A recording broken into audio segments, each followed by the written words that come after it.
یا ایھا الذین آمنوا استعینوا بالصبر والصلاۃ، اے لوگو جو ایمان لائے ہو صبر اور نماز کے ساتھ مدد چاہو. یہ حکم پچھلے پارے میں بھی آیا اور دوبارہ آ رہا ہے، لہذا اس کو بھی اپنی ہیبٹ بنا لیں.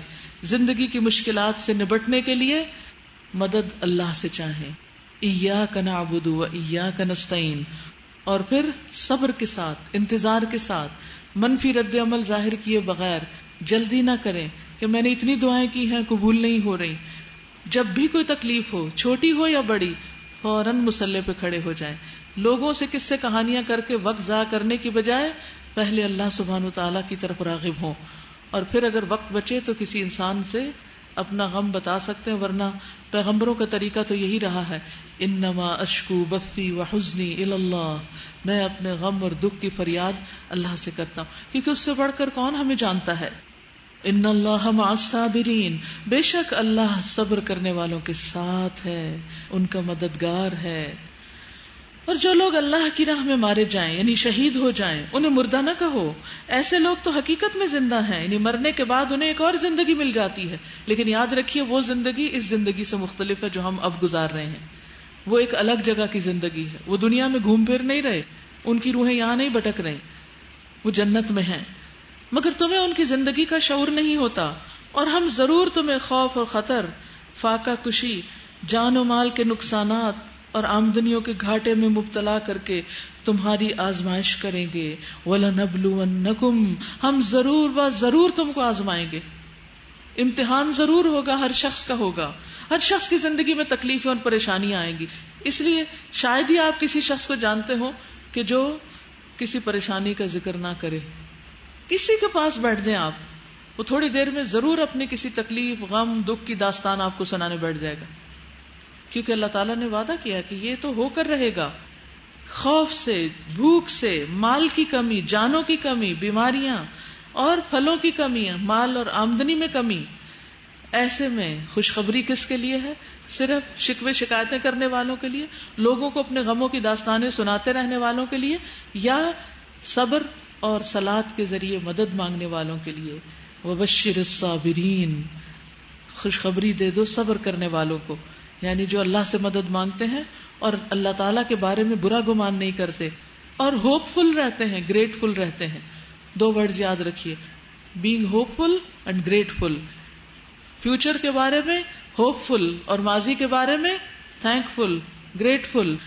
جب کوئی تکلیف آتی ہے تو اس وقت سوچتے اللہ اتنے دن آپ نے اچھا بھی تو رکھا. ان کی تکلیف ختم ہو جاتی، ان کے دل کی حالت بدل جاتی. یاد رکھیے بعض اوقات ظاہری حالات نہیں بدلتے، لیکن آپ کے اندر ایک ٹھنڈک ہوتی. مثلا اس وقت جہاں میں بیٹھی ہوں یہاں کوئی پنکھا نہیں ہے، گرمی ہے، یعنی ظاہری طور پر ظاہری جسم کو گرمی لگ رہی ہے، لیکن اندر کیا ہے؟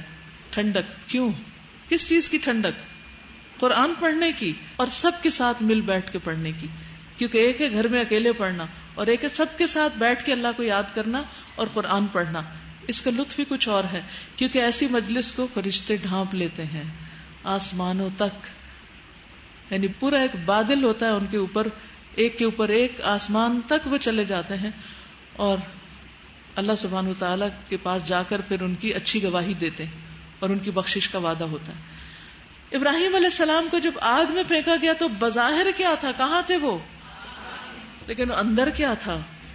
ٹھنڈک. یا نار کونی بردن وسلاما علی ابراہیم.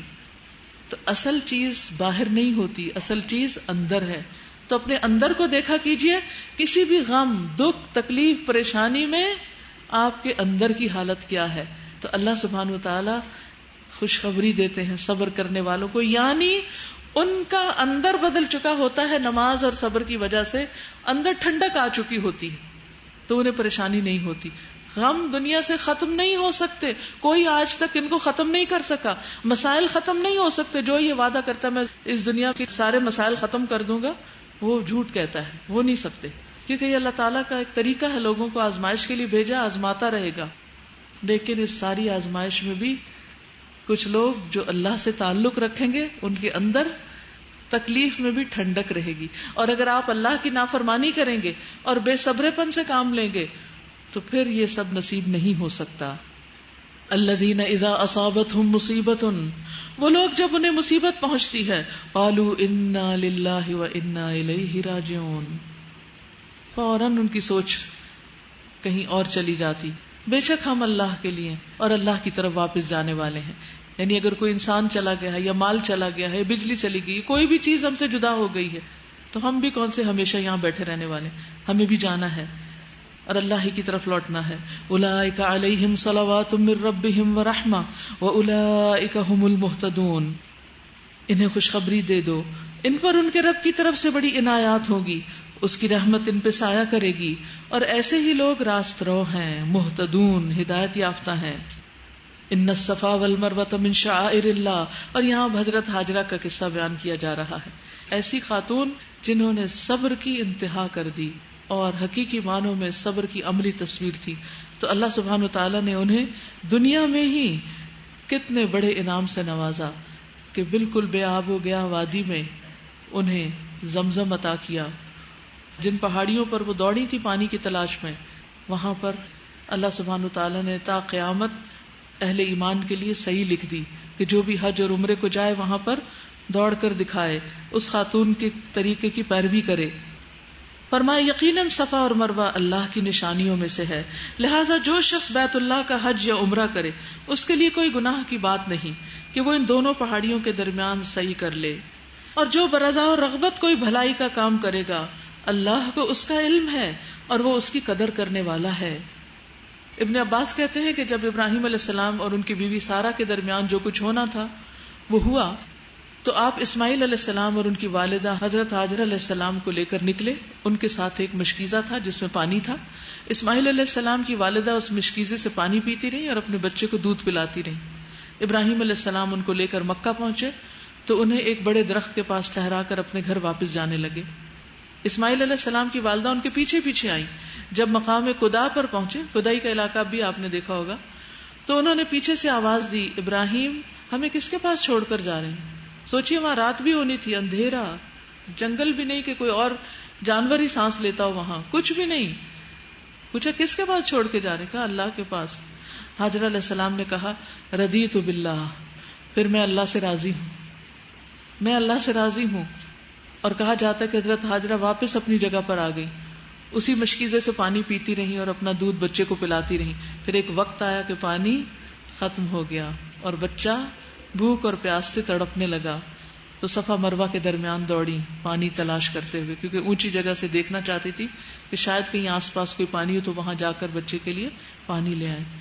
ہاں دیکھیے، سوچیے کسی وقت کہ مثلا F9 پارک میں رات کے وقت کوئی آپ کو ایک چھوٹے بچے کے ساتھ تنہا چھوڑ دے، کیسے ریئیکٹ کریں گے آپ؟ کیسے ریئیکٹ کریں گے؟ چیخیں مار کر، رونا دھونا کر کے بھاگ نکلیں گے. لیکن حضرت ہاجر کو پتا تھا کہ میرے شوہر اللہ کے دوست ہیں اور وہ اللہ کی مرضی اور حکم اور فیصلے کے بغیر کوئی کام نہیں کرتے. ٹھیک ہے، کوئی آرٹیفیشلی کسی کو کسی پارک میں یا کسی جگہ پر چھوڑنے کے لیے نہیں کہہ رہا، لیکن زندگی میں بہت دفعہ ایسا ہوتا ہے کہ ہم ایسے ہی تنہا چھوڑ دیے جاتے ہیں. ہر شخص اس بات کا ایکسپیرینس کرتا ہے کہ بعض مشکلات ایسی ہوتی ہیں کہ جن میں انسان حضرت ہاجرہ کی طرح تو نہیں، لیکن ان سے کم درجے میں تنہا چھوڑ دیا جاتا، اس کے ساتھ کوئی بھی نہیں ہوتا، کوئی بھی نہیں ہوتا. تو کیا کرنا چاہیے ایسے موقع پر؟ بعض اوقات اپنے پیارے دنیا سے چلے جاتے ہیں، ایک کے بعد ایک فوت ہو جاتا ہے. جیسے کوئی شخص آ کے مثلا مجھے کہتا ہے کہ میرے والد کی ڈیتھ ہوگی، پھر میرے شوہر کی ہوگی، پھر میرا ایک بچہ تھا اس کی بھی ہوگی. جب آپ کسی کا بھی ایسا واقعہ قصہ سنتے ہیں تو آپ کے دل پہ کیا گزرتی ہے کہ یا رب یہ بندہ جیت کیسے رہا ہے کہ اس کے سارے پیارے اس کو چھوڑ گئے. اور بعض اوقات پیارے دنیا میں ہوتے ہیں پھر بھی چھوڑ جاتے ہیں. ہر شخص کو کسی نہ کسی طرح ایکسپیرینس ہوا ہوگا کہ وہ جس چیز سے محبت کرتا ہے وہ چیز اس کو چھوڑ کے چلی جاتی ہے. تو ایسے میں کیا کرنا چاہیے؟ اس سچویشن کو کیسے ڈیل کرنا چاہیے؟ اس سچویشن میں کیسے ریئیکٹ کرنا چاہیے؟ رضیت باللہ ربا حسبی اللہ ونعم الوکیل، میرے لیے میرا رب کافی ہے. اگر کوئی میرا نقطہ نظر نہیں سمجھ رہا تو کوئی بات نہیں، میرا رب تو جانتا ہے کہ میں سچ بول رہی ہوں، میرا رب تو جانتا ہے کہ جو کچھ میں کر رہی ہوں وہ درست ہے. تو اس لیے حضرت ہاجرہ کی زندگی میں ایک بہترین مثال ہے صبر کرنے والوں کے لیے. اس کے بعد ان الذین یکتمون ما انزلنا من البینات والہدی من بعد ما بیناہ للناس فی الکتاب اولئک یلعنہم اللہ ویلعنہم اللاعنون. جو لوگ ہماری نازل کی ہوئی روشن تعلیمات اور ہدایات کو چھپاتے ہیں اس حال میں کہ ہم انہیں تمام انسانوں کی رہنمائی کے لیے اپنی کتاب میں بیان کر چکے ہیں، یقین جانو کہ اللہ بھی ان پر لعنت کرتا ہے اور تمام لعنت کرنے والے بھی ان پر لعنت بھیجتے ہیں. یہ لعنت کس پہ بھیجی جا رہی ہے؟ جو ہدایت کو چھپائے، جو اللہ کی بات کو چھپائے، حقیقت کو لوگوں کے سامنے نہ رکھے. البتہ جو اس روش سے باز آ جائیں اور اپنے طرز عمل کی اصلاح کر لیں اور جو کچھ چھپاتے تھے اسے بیان کرنے لگیں، ان کو میں معاف کر دوں گا اور میں بڑا درگزر کرنے والا اور رحم کرنے والا ہوں. جن لوگوں نے کفر کا رویہ اختیار کیا اور کفر ہی کی حالت میں جان دے دی، یعنی وہ مرے تو کافر تھے، ان پر اللہ اور فرشتوں اور تمام انسانوں کی لعنت ہے. سوچئے دنیا میں کتنے ہی لوگ اس حال میں جان دے رہے ہیں. اسی لعنت کی حالت میں وہ ہمیشہ رہیں گے، نہ ان کی سزا میں تخفیف ہوگی اور نہ پھر کوئی دوسری مہلت دی جائے گی. وَإِلَٰهُكُمْ إِلَٰهٌ وَاحِدٌ، تمہارا الہ بس ایک ہی الہ ہے، اس رحمان اور رحیم کے سوا کوئی الہ نہیں، کوئی تمہارا معبود برحق نہیں. اس حقیقت کو پہچاننے کے لیے اگر کوئی نشانی چاہیے تو جو لوگ عقل سے کام لیتے ہیں ان کے لیے آسمانوں اور زمین کی ساخت میں، رات اور دن کے پہم ایک دوسرے کے بعد آنے میں، ان کشتیوں میں جو انسان کے نفع کی چیزیں لیے ہوئے دریاؤں اور سمندروں میں چلتی پھرتی ہیں، بارش کے اس پانی میں جسے اللہ اوپر سے برساتا ہے، پھر اس کے ذریعے سے زمین کو زندگی بخشتا ہے اور اپنے اسی انتظام کی بدولت زمین میں ہر قسم کی جاندار مخلوق کو پھیلاتا ہے. ہواؤں کی گردش میں اور ان بادلوں میں جو آسمان اور زمین کے درمیان مسخر کر دیے گئے ہیں بے شمار نشانیاں ہیں. یعنی اللہ تعالیٰ کو جاننا چاہتے ہو، اپنے رب کو پہچاننا چاہتے ہو، اپنے معبود کی عبادت کرنا چاہتے ہو اور اس کے لیے علم یقینی حاصل کرنا چاہتے ہو تو معبود کی تخلیق کو دیکھو، اس نے کیا کچھ پیدا کیا ہے. اگر وہ خود نظر نہیں آ رہا تو ہر طرف اس کی نشانیاں بکھری ہوئی ہیں، ان نشانیوں سے سبق حاصل کرو. لیکن کچھ لوگ اللہ تعالیٰ کی بنائی ہوئی نشانیوں سے مروب نہیں ہوتے. سورج جو ہماری زمین سے 3 لاکھ گنا بڑا ہے اور مسلسل روشن ہے، کسی وقت اس کی لائٹ آف نہیں ہوتی، اتنی بڑی چیز کیا آج تک کوئی انسان بنا سکا؟ اور اس سے بھی بڑے سائز کے لاکھوں کروڑوں سورج ہماری کائنات کے اندر موجود ہیں جن سب کا خالق اللہ ہے. لیکن ان سب چیزوں کو دیکھ کر کتنے ہی لوگ ہیں جن کے دل پر کچھ بھی اثر نہیں ہوتا اور وہ اپنے خالق کو پہچانتے نہیں. اس کے برعکس اگر کوئی انسان چھوٹا سا بھی ایک پھول پینٹ کر لاتا ہے تو اس کو خوب اپریشیٹ کرتے ہیں اور بڑے اخلاق کا مظاہرہ کرتے ہیں. نہ بھی پسند ہو تو تعریف کرتے ہیں کہ یہ مینرز میں سے ہے کہ تعریف کی جائے، لیکن جس کی تعریف کرنی چاہیے اس کی تعریف نہیں کرتے. دنیا کے کسی انسان کے کسی آرٹ کے کرشمے کو دیکھ کر ہم فوراً پوچھتے کس نے بنایا، لیکن اس بڑی کائنات کو دیکھ کر کبھی نہیں پوچھتے کس نے بنائی اور کون ہے وہ. تو جو لوگ اللہ کی نشانیوں سے کوئی سبق نہیں لیتے، ایسے لوگ پھر غیر اللہ کی محبت میں گرفتار رہتے ہیں.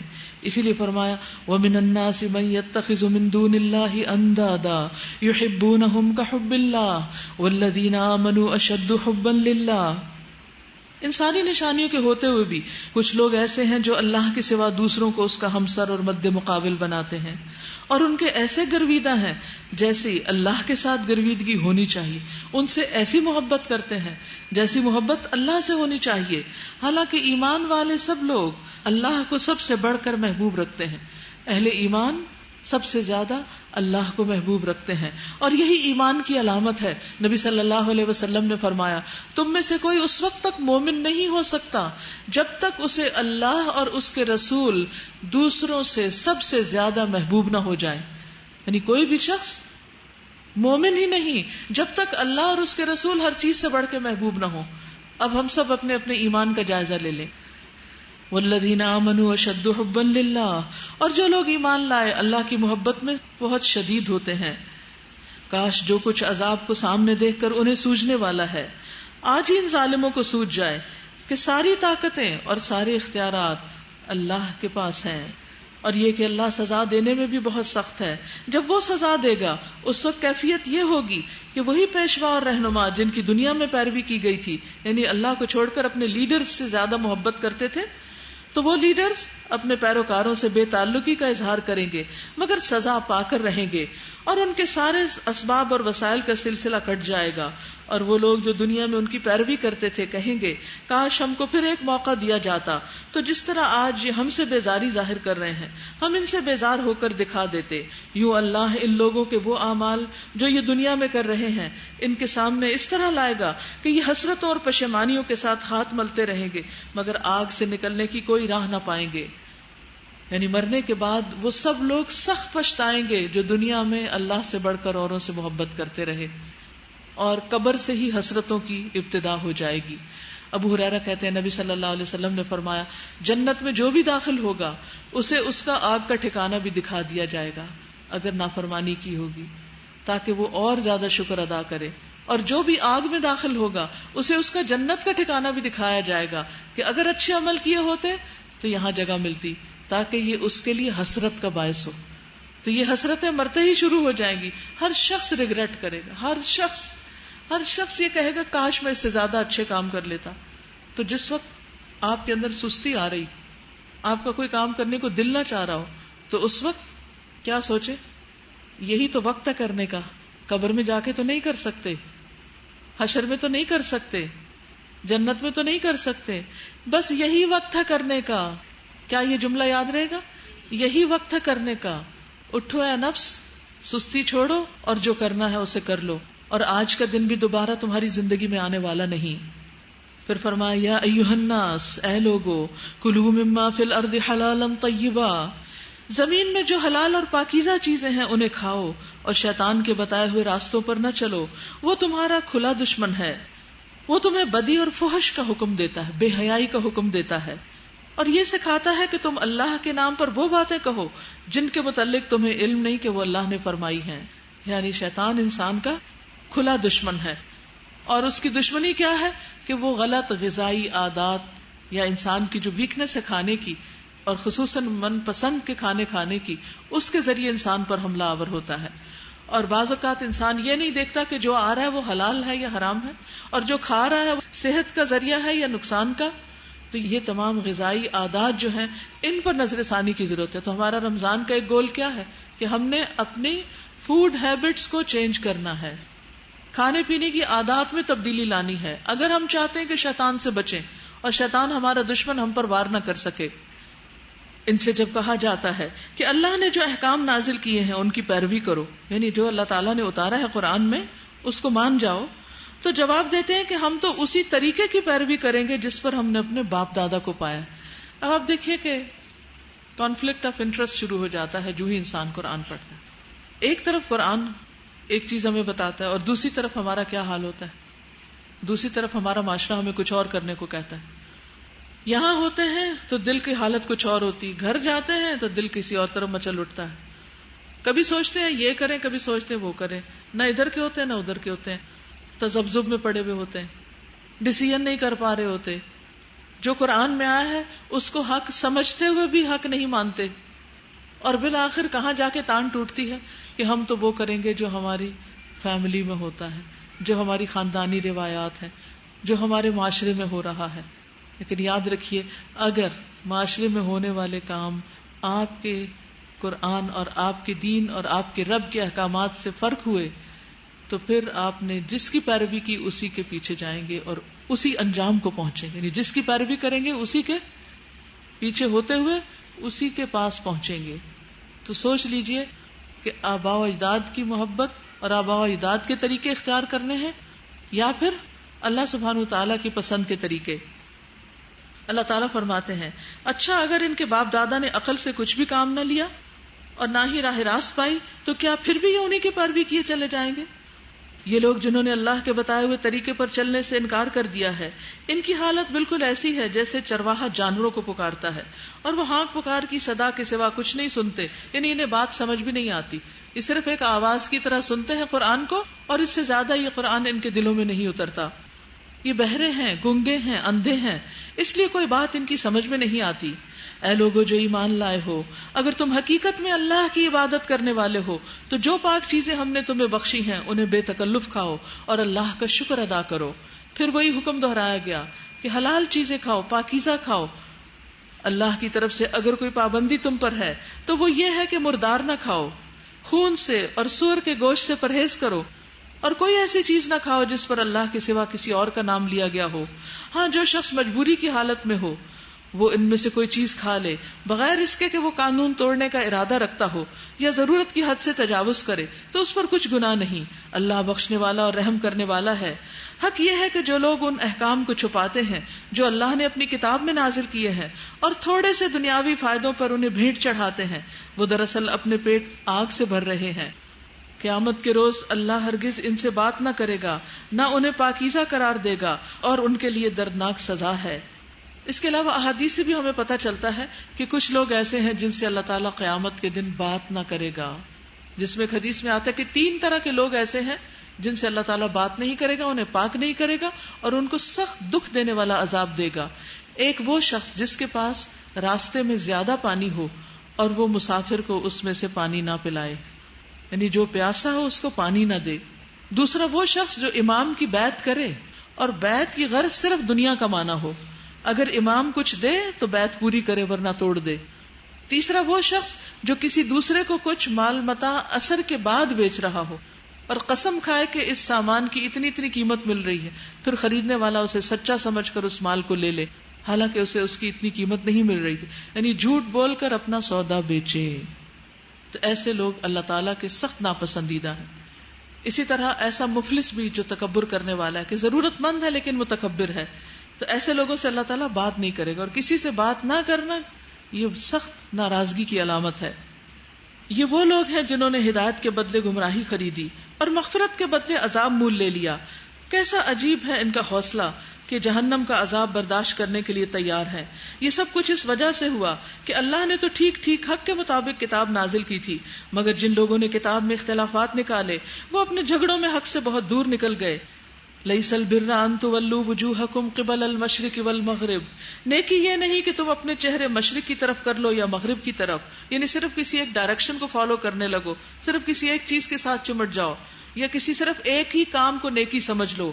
بلکہ نیکی یہ ہے کہ آدمی اللہ کو اور یوم آخر کو اور ملائکہ کو اور اللہ کی نازل کی ہوئی کتاب اور اس کے پیغمبروں کو دل سے مانے، اور اللہ کی محبت میں اپنا دل پسند مال رشتہ داروں، یتیموں، مسکینوں، مسافروں پر، مدد کے لیے ہاتھ پھیلانے والوں پر، غلاموں کی رہائی پر خرچ کرے، یعنی اللہ کے راستے میں مال دے، اللہ کی خاطر ان سب کو دے، نماز قائم کرے، زکوٰۃ دے. اور نیک وہ لوگ ہیں کہ جب عہد کریں تو پورا کریں، تنگی اور مصیبت کے وقت میں حق و باطل کی جنگ میں صبر کریں.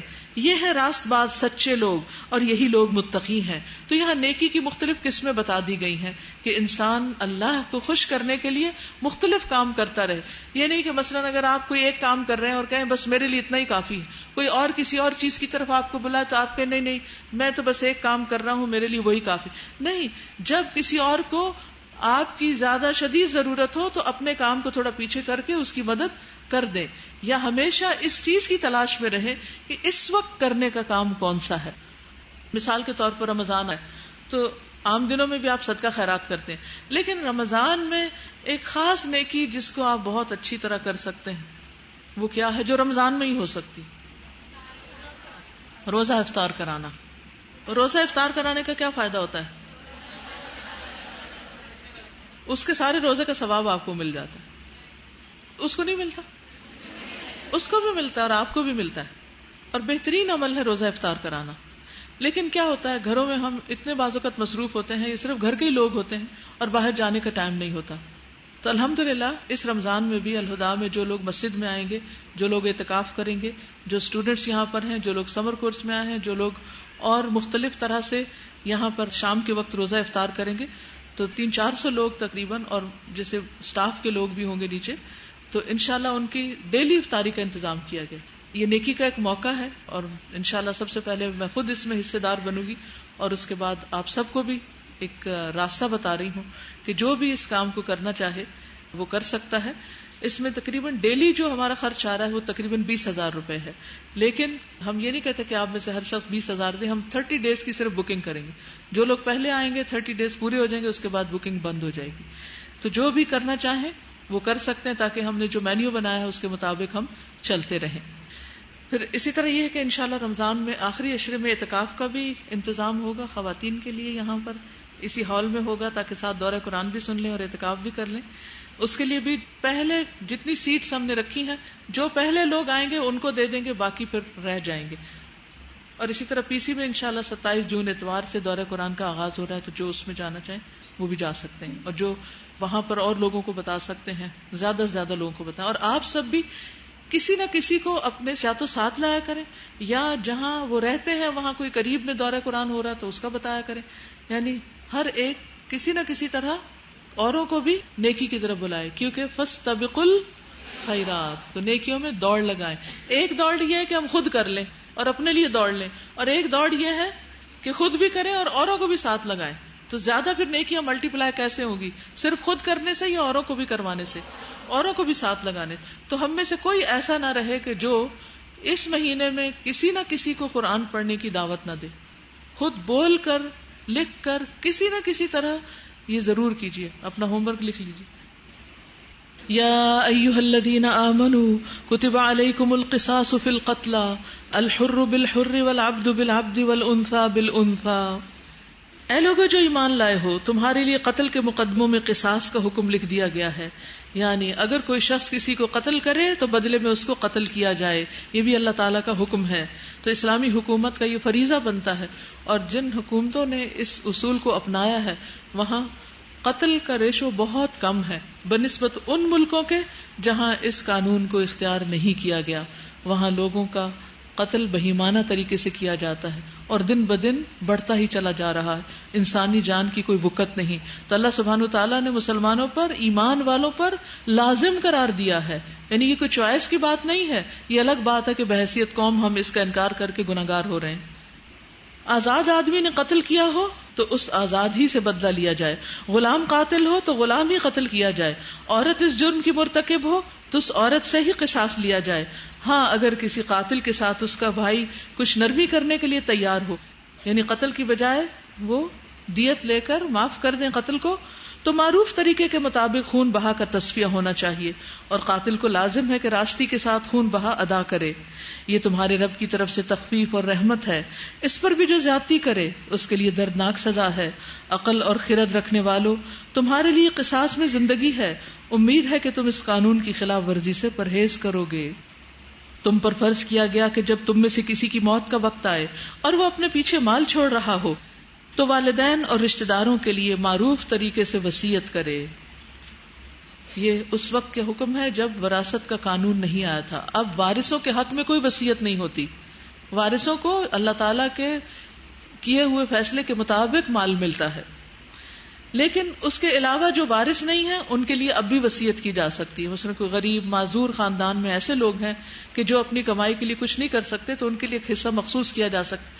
جو ایک مسجد بنائے اللہ تعالیٰ جنت میں اس کے لیے گھر بنائے گا, مسجد بنانے کے لیے آپ وصیت کر سکتے ہیں. کوئی اسکول بنانے کے لیے, کسی بھی صدقہ جاریہ کے پروجیکٹ میں آپ اگر کچھ رقم اپنے مرنے کے بعد لکھوانا چاہیں تو زندگی میں وہ وصیت نامہ لکھ کے رکھ لینا چاہیے, تاکہ وراثت تقسیم ہونے سے پہلے وہ حصہ اس نیکی اور خیر کے کام میں لگا دیا جائے. اور آپ کو معلوم ہوگا کہ F8 کا جو ہماری بلڈنگ تھی اس میں ایک خاتون نے, جن کے اپنے بچے نہیں تھے, تو انہوں نے اپنی زندگی میں اپنا جو گھر تھا وہ وقف کیا تھا کہ اس میں دین کا کام ہوگا. اور جس وقت ہم بلڈنگ خرید رہے تھے اور پیسے بہت کم تھے تو اس گھر کو بیچ کر پھر اس میں ڈالا گیا. اور الحمدللہ اس کے بعد ان کے شوہر کا ایک گھر ہے جو انہوں نے اس کا 1/3 وصیت کر رکھا ہے کہ میرے جانے کے بعد وہ اللہ کے دین کے کام میں لگایا جائے. تو آپ بھی اپنی زندگی میں دیکھ سکتے ہیں کہ کہاں پر کون سی چیز آپ اللہ سبحانہ وتعالیٰ کی خاطر کر سکتے ہیں. یہ حق ہے متقی لوگوں پر. پھر جنہوں نے وصیت سنی اور بعد میں اسے بدل ڈالا, یعنی اگر وارث اس کو نہ دینے دیں تو پھر وہ گناہگار ہوں گے, تو اس کا گناہ ان بدلنے والوں پر ہوگا. اللہ سب کچھ سنتا اور جانتا ہے. البتہ جس کو یہ اندیشہ ہو کہ وصیت کرنے والے نے نادانستہ یا قصداً حق تلفی کی ہے اور پھر معاملے سے تعلق رکھنے والوں کے درمیان وہ اصلاح کرے تو اس پر کچھ گناہ نہیں. مثلا اگر کسی نے سارا ہی مال لکھ دیا اور وارثوں کو محروم کر دیا تو پھر اس کو تبدیل بھی کیا جا سکتا ہے. اللہ بخشنے والا اور رحم فرمانے والا ہے.